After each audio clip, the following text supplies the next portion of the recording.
Vamos a hablar hoy un pequeño episodio de la multitud de episodios en la búsqueda de El Dorado. Sí, señor.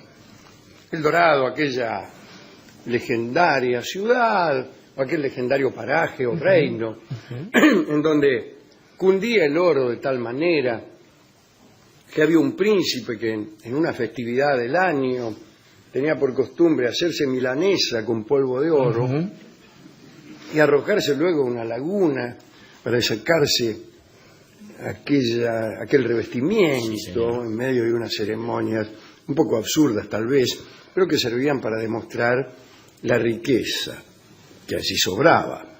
Entonces, los españoles y los visitantes europeos de toda la Haya oían hablar de aquel paraje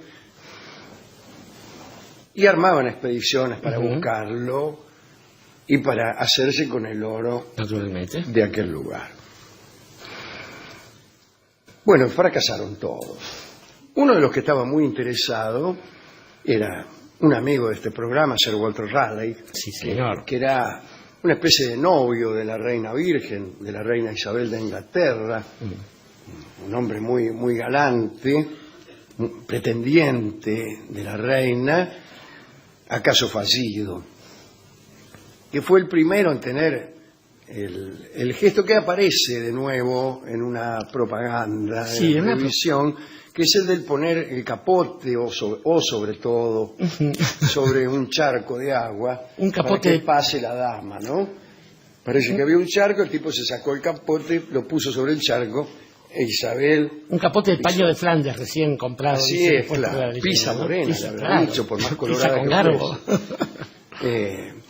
Bueno, Raleigh estaba muy interesado y estaba planeando su primer viaje a las Indias para buscar el dorado, pero alguien se le adelantó. Y este que se adelantó se llamaba Robert Dudley y le había pedido permiso a la reina Isabel para emprender su expedición. Raleigh se indignó bastante, se presentó en el palacio, pero Isabel lo obligó a esperar que Dudley hiciera su intento. Era el amigo Dudley un hijo ilegítimo del conde de Leicester. Dicen que era un perfecto caballero al modo isabelino, cabalgaba con donaire y, según la crónica, era famoso por su balanceo en la montura y por ser el primero que enseñó a un perro a apostarse para atajar perdices en las salidas de caza. En aquellas gracias se complacían los caballeros al modo isabelino. Tenían movimientos, como explicamos la otra noche aquí, movimientos afectados en el andar, movimientos que se ponían de moda y el cumplimiento de tales balanceos y la perfección en ese cumplimiento lo llevaban a uno a alcanzar alcanzar los primeros puestos en las preferencias reales.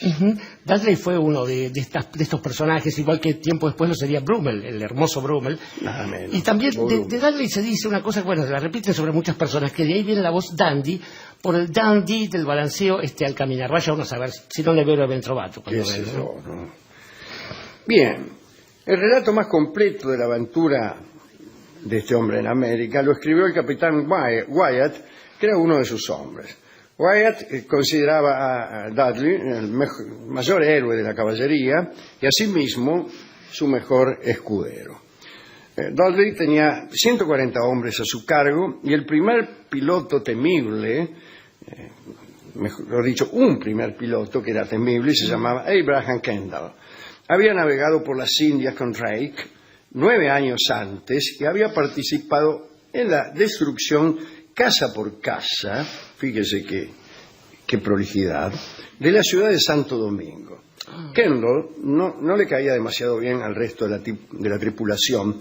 Se contaba que no consentía que nadie muriese a bordo, porque eso podría traer mala suerte. Entonces, cada vez que alguien se enfermaba o estaba herido, Kendall lo tiraba por la borda para que se muriera en el mar. Dudley llegó con sus hombres al Golfo de Paria, al norte de Venezuela. La primera noche después del desembarco, o mejor todavía del desembarco, ya que habían desembarcado y no habían levantado embargo alguno. temieron un ataque de españoles o de indios o de personas de cualquier nacionalidad. Los centinelas dieron una alerta. Creían que a lo lejos se acercaban hombres con antorchas encendidas. Sin embargo, se habían encontrado por primera vez con las luciérnagas. Dice el cronista que existía allí cierta especie de mosca que aparecía de noche y que parecían fósforos encendidos. Siempre son curiosas las descripciones de cosas conocidas que alguien ve por primera vez. Totalmente, jinetes o luciérnagas. Tienen una inocencia que aparece como poética. Luego de recorrer lo que sería luego la Guayana, Dudley capturó a un indio que hablaba español y que se hacía llamar Baltasar. Le preguntaron por el dorado. Primero no quiso hablar, pero luego lo amenazaron de muerte y Baltasar accedió a llevarlos. Se inició así una marcha, como siempre en estas historias, espantosa. Quien ha oído una de estas historias las ha oído todas, así que si alguno quiere retirarse puede hacerlo. En determinado momento estaban viajando a través de un riachuelo obstruido con árboles caídos y detritos vegetales, que son los peores. Baltasar se ofreció a correr algunos obstáculos y cuando estuvo a cierta distancia salió rajando en medio de la espesura. Bueno, entonces el objetivo dejó de ser la búsqueda del dorado y pasó a ser la búsqueda de algún camino que lo salvara. Por suerte encontraron a otro indio, pero no le sirvió de nada. Se limitaba este hombre a señalar y a decir Paracoa. Intentaba mostrarles el camino de vuelta hacia el mar, al Golfo, pero no le hicieron caso. Dudley y sus hombres anduvieron 2 meses en medio de la selva, comiendo raíces y bebiendo agua de cocos. Lo único que hicieron, lo que hicieron fue realmente sensato, según veo aquí. Fue buscar riachos, seguir la dirección de sus aguas hasta desembocaduras mayores, y así consiguieron llegar hasta una corriente grande que los devolvió al Golfo de Paria. Que ¿cómo se hace para llegar al mar, no? Sí, claro. Se sigue la corriente, se sigue la dirección de las corrientes hasta encontrar alguna que te lleve hacia el mar. Cuando llegaron a donde habían dejado a los barcos, vieron a otro que era de Plymouth. Su llegada unos días antes envalentonó a Dudley y tentó a los recién llegados a una nueva expedición. La verdad es que no puede pensarse más que en la creencia fervorosa de una ciudad dorada para explicar las ganas de volver a salir después de estar a punto de morir en la selva, ¿no? Y hay que pensar también en la degradación que podía sufrir un noble si regresaba después de haber fracasado, ¿no? Así que salieron de nuevo, otra vez. Y no sirvió de nada. Se encontraron con 4 indios que, lo mismo que Baltasar, los llevaron hasta un determinado punto, huyeron y lo dejaron a la deriva en medio de la espesura, pero esta vez habían tomado precauciones, habían establecido postas, por lo que no llegaron a perderse y pudieron regresar al Golfo para volver a Inglaterra. Para no perder el favor real, Robert Dudley llegó a una conclusión que podía sostenerlo en la corte. Su expedición había tenido éxito en un sentido. Dijo haber comprobado que el dorado no existía. Es decir, ¿cómo comprobar que algo no existe? Según la mente de Dudley. Buscarlo durante un tiempo sostenido y no encontrarlo. Lo conozco ese Dudley. Es curioso, pero esa metodología es la más usual. Para demostrar que algo no existe, alguien lo busca mucho. Incluso ya cuando se ha convencido de que no existe, lo busca con ganas de no encontrarlo. Que es una forma que muchos intelectuales tienen de buscar cosas. Sí. Totalmente. Y bueno, finalmente deciden, no está claro bien en qué punto un intelectual decide que algo que ha buscado mucho no existe. Un día se levanta con la montura ladeada y dice, el dorado no existe, y vuelve a Inglaterra. Pero no le creyeron. Eso es lo malo con algunas cortes popperianas que reclaman algo más para una demostración, ¿no? Claro, para el reino la única comprobación válida es la de que algo existe. No se puede. Si el reino ya decidió que son intelectuales, pero en el otro sentido. Así como para Dudley la única comprobación posible es la de que algo que él no encuentra no existe, la única comprobación posible para la corte es que algo que ellos buscan tiene que existir. Entonces, la existencia y ocupación de la Ciudad de Oro es la única comprobación válida. Entonces, no haber encontrado nada agrió la vida de nobleza de Dudley. Cuando regresó a Inglaterra fue rechazado en la corte por ineficaz. Así es la ciencia. Y se exilió a Italia. Esto produjo mucha alegría en el corazón del otro noble, que era Walter Raleigh. Y inició el viaje Raleigh, un viaje que conduciría a las mismas conclusiones de Dudley. Dudley utilizó en Italia los honores que le habían negado en Inglaterra. Se hizo católico, además, para mejor defender sus argumentos. Y perseguidor de cuantos herejes ingleses pudo encontrar. Con los años formó parte de la nobleza italiana y ofreció su lealtad únicamente a Florencia. Escribió obras de navegación publicadas en Italia cuando tenía 72 años y estaban dedicadas al gran duque de Toscana. Esta dedicatoria se repitió en el mapa de la Guayana, adornada con barcos e indios desnudos, con los topónimos en italiano. Y Dudley murió en Italia a la espera de que nadie encontrara el dorado.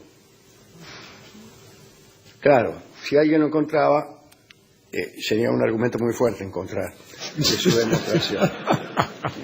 Eso es lo malo que tiene la demostración por no hallazgo. Claro. Sí, la demostración de no existencia por no hallazgo se derrumba fácilmente con un hallazgo. Siempre.